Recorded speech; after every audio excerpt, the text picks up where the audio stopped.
जय गुरु जी। संगत जी, सत्संग सुनते हैं गुरु महाराज का। गुरु जी महाराज के पास बहुत सारे लोग आते थे।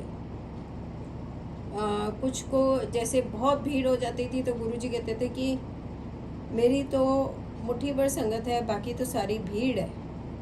ऐसा गुरु जी अक्सर कहते थे। तो एक पति पत्नी आते थे जो चुपचाप बैठे रहते थे, कभी कुछ बोलते नहीं थे। और वो डॉक्टर थे, अंकल जो थे।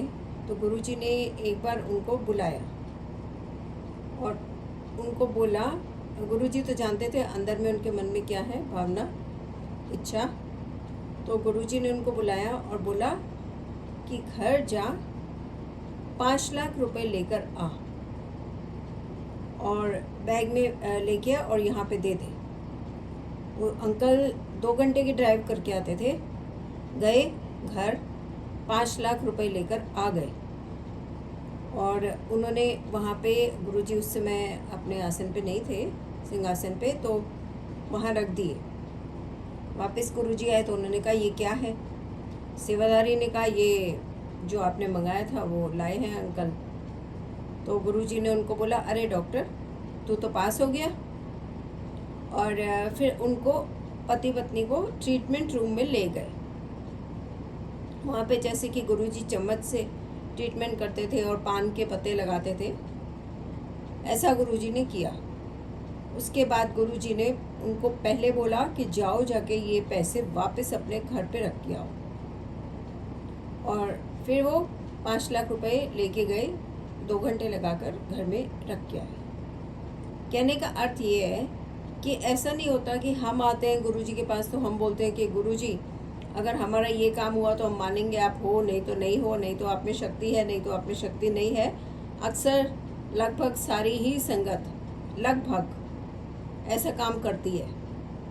तो गुरुजी भी हमारी परीक्षा लेते हैं और गुरुजी खुद ही कहते हैं ना, मैं नींबू की तरह निचोड़ता हूँ। तो जिसको मुझे अपने पास रखना होता है उसकी तो परीक्षा और लंबी चलती है।